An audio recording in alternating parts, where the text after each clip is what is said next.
Atienza!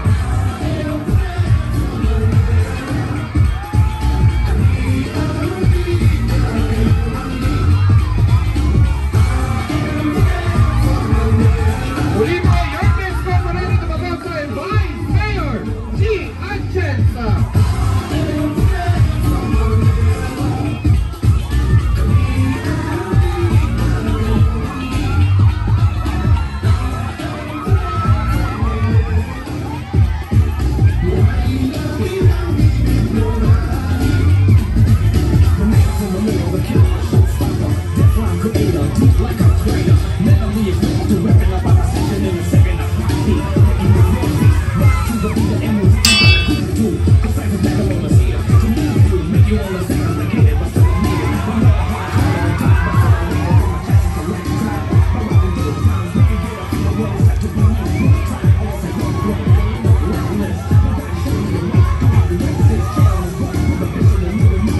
Muli po, palapalang po natin, your Miss Prominent of Mabasa and Vice Mayor G.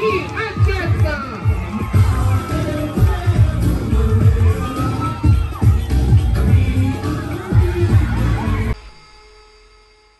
Nay, Tay, St. Luke sarado, UST sarado, wala nang COVID bed capacity, pero sa Manila, chill-chill lang kami. Bakit? Itinayo, Manila COVID-19 Field Hospital. 300 million pesos. Can you imagine that you can build a field hospital in 52 days? 52 days! 24 oras ang construction. Bakit? Sabi ko sa mga ininyero, aanin nyo panda mo kung patay na ang kabayo. Kaya nga buong bansa tiningala yung ating COVID field hospital. Nagamit ng tao? Nagamit. Marami bang naisave? Marami naisave. Buhay ba ng Manileño? Buhay ng Manileño. Nay, Tay, tumigil ba ang gobyerno? Hindi. Itinatag.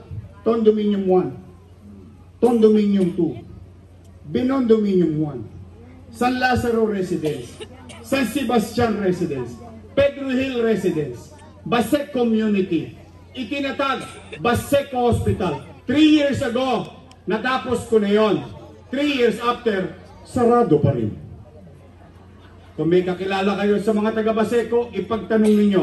Kung ako po'y mali, huwag nyo na po akong iboto. Kasi bakit? Nag-aakusa ako. Pero itanong nyo sa Baseco, kung binuksan nila yan. Ang dami nilang cheche boreche. Pamana nga, sarado nyo pa. Under quality raw. Ang tanong nga namin 3 years ka na nakaupo, ngayon mo lang nalaman. Hindi ako doktor. Unang-una. Doktora siya, kasama siyang gumawa nun. Totoo lang. Real talk lang, real talk. O Nay, Tay, 10-story fully air-conditioned bagong ospital ng Maynila. Na may CT scan machine, na may MRI machine. Ang pinagtataka ko lang, bakit hindi nagagamit ng mga taga-Maynila? Ano yan, drawing? Andi dyan yan Yorme, mura lang ba yan? 1 million? Hindi. 10 million? Hindi. By the hundreds of millions. Bakit ko binili yung dalawang makina na yan? Nay, Tay, yung mayaman, kaya magpa-CT scan kahit araw-araw. Kaya magpa-MRI. 20 mil? Posam? 30? Easy lang yun. Pero yung mahirap, kahit may 20 mil, hindi magpapa-CT scan. Hindi magpapa-MRI. Bakit? Ikakain na lang namin yan. Kaya nga yung mahirap, ano nakukuha? Himaspirin. Gagaling.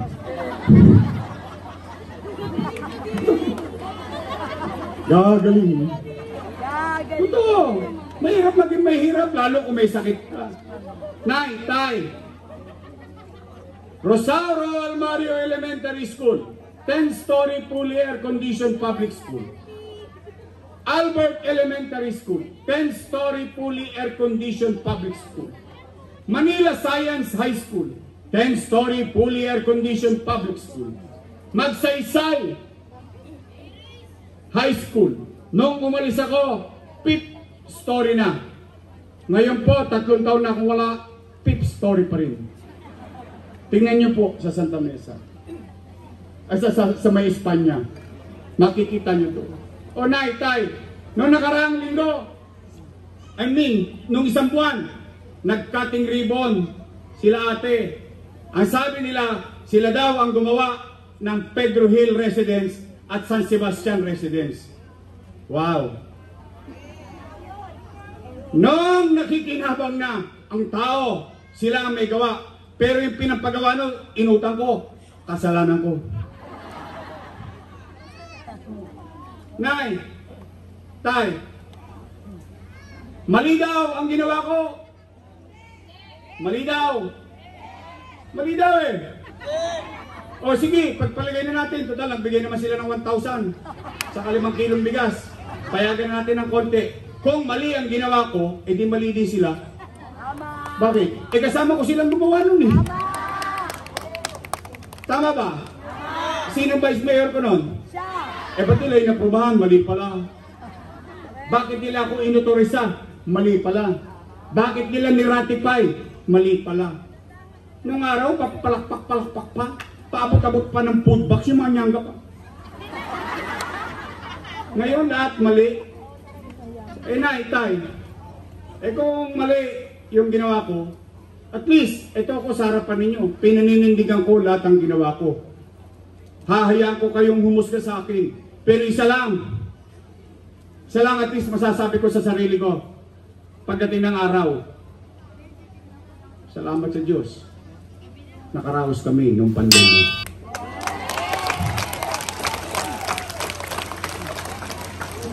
Nagagalit. Kaya nay, o tay. Love you. Gusto ko talaga ito sa laging sumasagot eh. Lakasan nyo nga. Nay, tay. Oh. After everything said and done, hindi ko pa binanggit yan ha. Ito, real talk ha. Mga batang PLM, shout out. First time kayo nagkaroon ng allowance sa mayor. UDM, nagkaroon ng allowance sa mayor. Tama mali? Oh, PWD, nagkaroon ng allowance sa mayor. Solo parent, nagkaroon ng allowance sa mayor. K-12, nagkaroon ng allowance. Kanino pera yun? Hindi ko pera yun eh. Pera ng taong bayan yun. Ibinalik ko lang sa taong bayan doon sa kakailanganin nilang bagay. Eh kung kukwenta ito, bilyon-bilyon din yun. Tingnan ninyo ha, senior citizen na lang. Ito, maling anda lang ha. 500 lang. Ha? 150,000 senior citizen. Times 500. 75 million isang buwan. Times 12 months. 900 million pesos. Ganun po yun. Kaya lamang, ikinalulugod ko kasi yung ngiti, yung pagmamalasakit na mararamdaman ng utao sa kanyang pamahalaan, yun ang kaligayahan ko. Ngayon, bigla nilang tataasan, itinanggal nyo naman yung cake. O, wala na cake. At sinasabi, Nay, tay, anong gusto nyo? Cake o cash? Diba? Eh, trabahong tamad yun eh. Bakit? Bakit cake?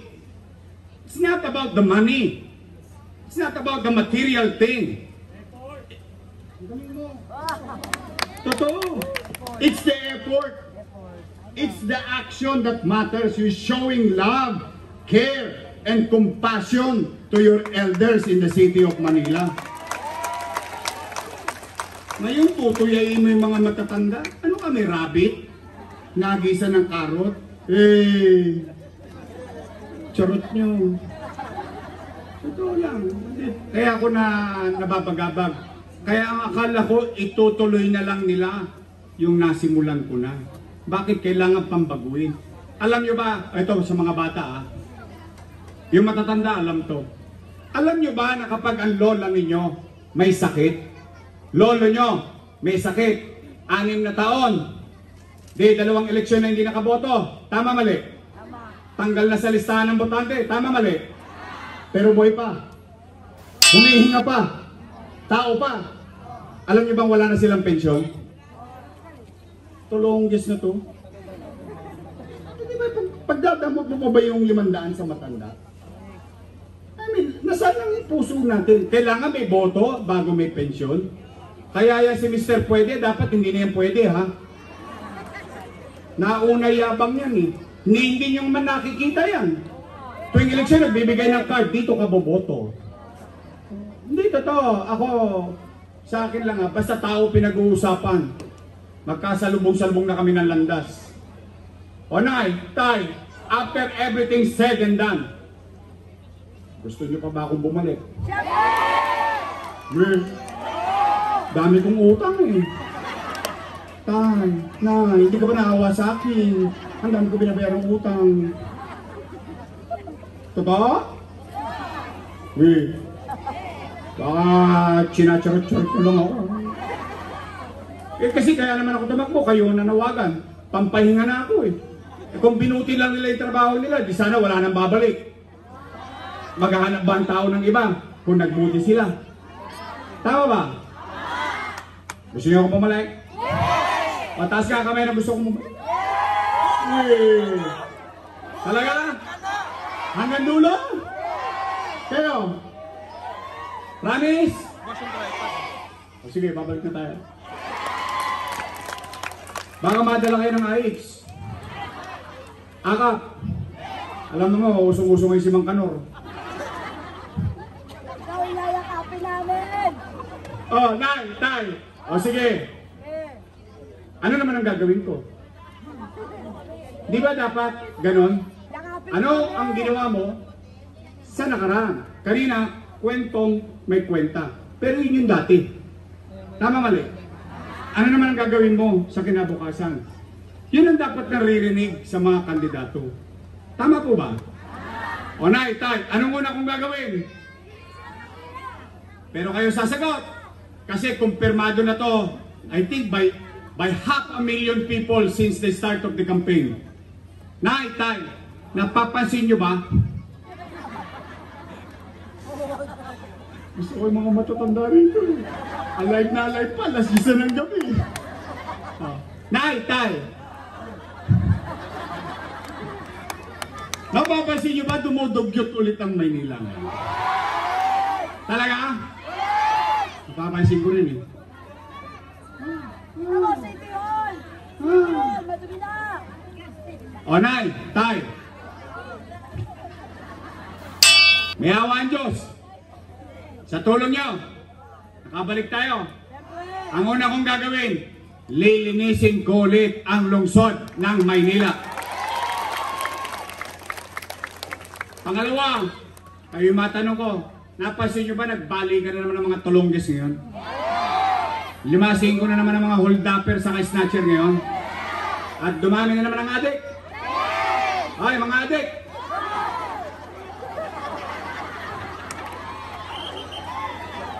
Bago na kayo. Babalik na ako. Hindi, alam mo, ako na yan. Ako, alam niyo naman, medyo magaspang din ako minsan. I grew up in a very challenging neighborhood. Alam niyo yan, hindi naman kailayan. Pero sinabi ng nanay ko, di baling mahirap tayo, huwag tayo maging dugyot. Di baling mahirap tayo, kailangan makapamuhay tayo ng panatag. Yun ang sinabi ng nanay ko. Yung mamuhay ka ng, natutulog ka ng mahimbing kasi alam mo, may gobyerno kang masasandalan sa oras ng kadiliman ng buhay ng tao. Yun ang sinabi sa akin ng nanay ko. O kaya nay, tay, yung mga nagtutrumpeta dyan, bago na kayo. Masama yan, may chemical yan. Basta natin na steady lang tayo, steady lang. Basta Mafia. Real talk lang kami. Meron kang bars pero broke ka pa rin. Nay, tay. Yawa ang Diyos. Sa tulong nyo, nakabalik tayo. Ibabalik ko sa inyo ang gobyerno sa umaga, sa tanghali, sa hapon, sa gabi, hanggang madaling araw, may gobyerno ulit sa lungsod ng Maynila. Kaya sa mga hindi natutulog, hindi kayo mananalo sa akin sa walang tulugan. kapilang ang karga ko, ewan ko sa inyo. Sabi nga ni Freddy Aguilar, magbago ka. Magbago ka. Nang di ka magsisi sa huli. Pangatlo. Pangatlo kong gagawin. Ibabalik ko lang yung mga bagay na ginawa ko. MBN.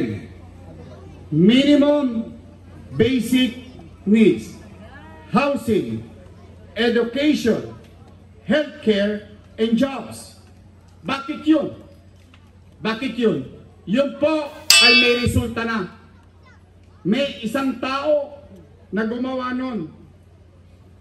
Yung bayan na yun, yung bansa na yun, nuk-nuk ka ng dugyot. Ang daming kriminal, ang daming droga, ang daming gang, ang daming squatter, ang echas umaandar kung saan. Pero ngayon, dahil sa isang tao na yun, napakagandang lugar. Ang pangalan, Lee Kuan Yew, ang Prime Minister, sumalangit nawa ang kaluluwa ng Singapore. Maganda ba Singapore? Yes! Talaga? Taas ang kamay na nakita na Singapore. Sa 2, 3. Okay. Ito, katuwa lang. Sinong gusto makita Singapore? Taas ang kamay. Umpisahan nyo na, malayo-layo yun. Nagawa niya. Alam niyo, paano na? I love you too. Paano nagawa ni Lee Kuan Yew yun? Kahit kakampi niya. Tandaan niyo ito sinabi ko, ha? Kahit kakampi niya sa politika, nilalabanan niya pagtaliwas sa kapakinabangan ng taong bayan. Nangyari sa Singapore, hindi ko alam kung kaya kong ipangako sa inyong mangyayari sa Maynila. Pero, ito naman masasabi ko, kahit pa paano, ayan po yung prueba, nakita nyo na eh. Naumpisahan ko na eh. Tama mali? May awa ang Diyos. Malay ninyo, magtuloy-tuloy yan. Tama mali? Posible? Posible. Naman. Nangyari na eh. O nay, tay, bakit yun? Because with MBN, kayo po na mga nakikinig dito, sa akin nyo na marinig, hindi kayo yayaman sa gobyerno. Hindi po kami lotto outlet. Hindi po. Kahit anong uri ng gobyerno, monarkiya, republikano, parlamentaryo, demokrasya, walang gobyerno magsasabi, yayaman ka, yayaman ka.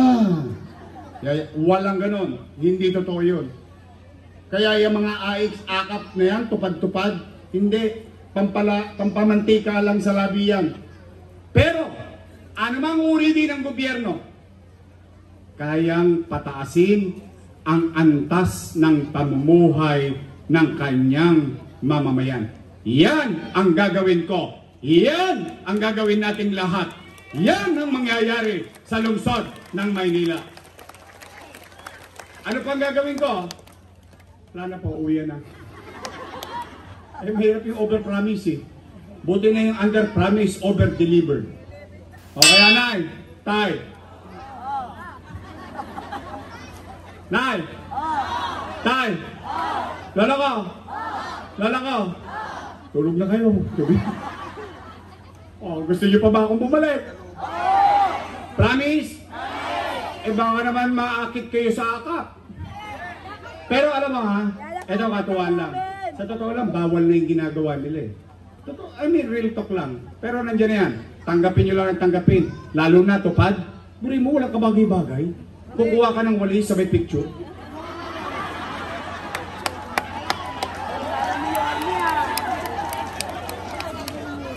Tapos 3 bulig na.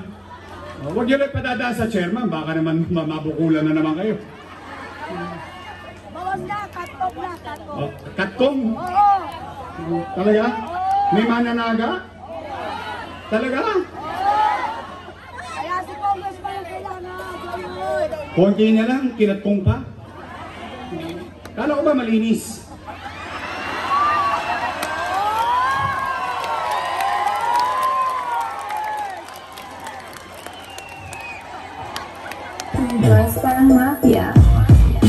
talk lang to men. Meron pang bars pero broke ka pa rin. Kayo may sabi niya, hindi ako. Kasi ayoko naninira talaga. Pero, Onay, Tay, bago lumalim ang gabi, total, babalik tayo sa tulong niya. Pwede ba akong makisuyo? Ito, arbor ko na. Di, ano lang to, bibigyan ko naman ng logic behind it. Gusto niyo bang bumalik yung gobyernong mabilis kumilos? Then, kailangan ko sila. I mean, straightforward conversation with the people. Totoo po, kailangan ko sila. Total, dalawang grupo lang naman ang pagpipilian ninyo eh. Dalawa lang. Unang grupo, Yorme's Choice. Matamis. Makokomelik tayo yun eh. Pangalawang grupo, Ladies' Choice. Kayo may sabi nun, hindi ako. Yan ang dapat ako. Exosera? Gusto ko yun. Oh, hindi talaga. Kidding aside. Hayaan nyo na. Ibalato nyo na sa akin to. Pag dito, may naligwak, kukutusan ko para sa inyo. Katulad na sinabi ko sa inyo, kaya ako idol na idol si Lee Kuan Yew. Ako, basta tao pinag-uusapan kahit katabi ko pa yan sa politika. Hindi ako mangingimig. Bakit? Katulad na sinabi ko kanina, dahil sa inyo naman kaya ako nandito. Kundi dahil sa inyo, hindi ko rin siya katabi. Tama, mali? Yun ang pananaw ko. Kaya yung ibang politiko, hindi ako maintindihan. Pero okay lang yun. Pakialam ko sa politika nila, ang pakialam ko yung taong bayan. Tama ba? Kaya na, pwede ba? Straight na lang. Iparamdam nyo na, kayo na luminis.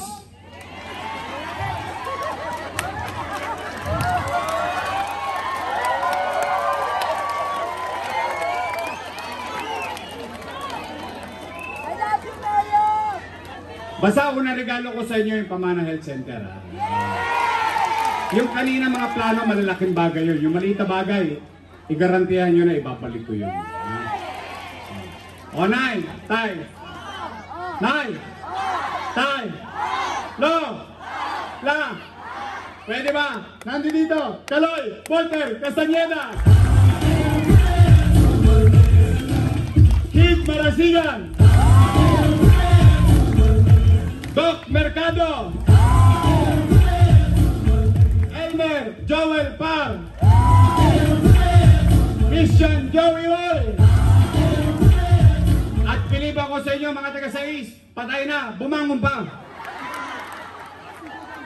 Dinouble dead, pinatay na, pinasabog pa. Pero mahal kayo nito. Akalain nyo, bumangon pa para maglingkod ulit. Pero ito, senior ko to sa City Council. Totoo lang. Kaya nakita ko ito, may malasakit sa ating mga kababayan dito sa District 6. Kaya pwede ba? Noy! Nay! Ang ating kusyan, Lo Veloso.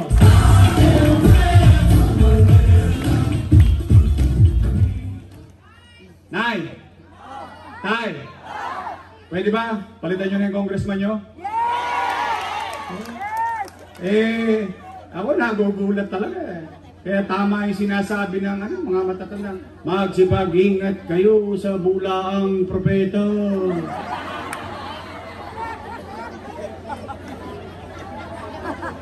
Kayo talaga? Mga batang Maynila talaga kayo. Ang tatawa ng utak nyo?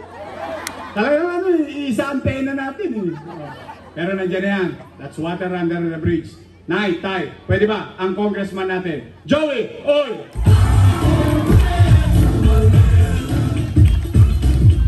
Itong vice mayor ko, may asim pa. Mukha lang yan 19. Naintindihan nyo na. Takwarens na. Pero siya, graduate ng political science. So, the understanding is, she knows yung trabaho ng gobyerno. Tama mali? At siya, mapalad, graduate ng Lasal. Wow! Pero daig ko siya. Ako, graduate ng Ateneo.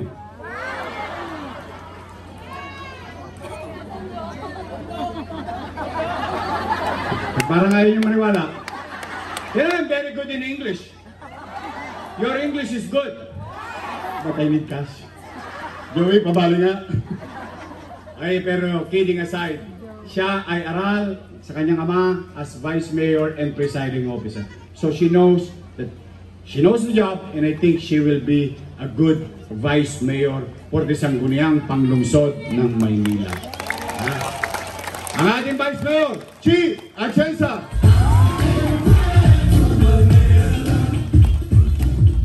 Basta ha, si Mr. Pwede, hindi na pwede ha. Promise ha. Hoy, bibili ako ng dividendaso after election. Titingnan ko yung boto sa buong Santa Mesa. Alam yung dividendaso? Yung gitna, yung prueba. Oh, kami nagtotoo. Yung mga taga Santa Mesa, ba? Oh, after election, kayo yung nagtotoo.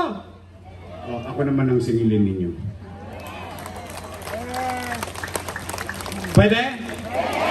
Hindi na pwede si Mr. Pwede. Promise? Katulad ng paulit-ulit ko sinasabi, I cannot do it alone. Hindi ko yan ikinukubli. Hindi ko kayang mag-isa. Kailangan ko sila. Kailangan ko kayo. At tayo lahat, if we come together, we can make Manila great again. Magandang gabi. Pagpalain nawa kayo ng buong may kapal. Maraming salamat po. Mag-ingat kayo sa pag-uwi. Sabay-sabay natin isigaw hanggang Bacod, Manila! God first. Thank you very much. Maraming salamat po. Palakpakan po natin ang nag-iisang Yormes Co. Moreno Dumagoso kasama si Vice Mayor Chi Atienza at ang buong Yormes Choice ng Distrito 6. Pangunguna ni Congressman Joey Uy, Councilor Kalay Bonder Castañeda, Councilor Keith Marasigan, Councilor Doc Mercado, Councilor Elmel Farr, Councilor Christian Joey Uy, and Councilor Lou Veloso.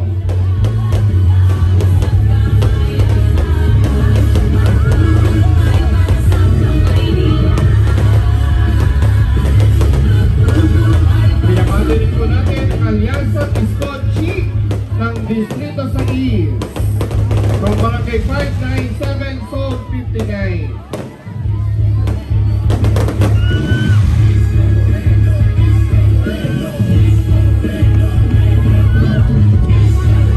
Nagpapasalamat din po tayo sa mga kababaihan ng Maynila, Kaagapay, SK Action Youth, Bekshi ng Maynila, kababaihan ng Maynila, maraming salamat po.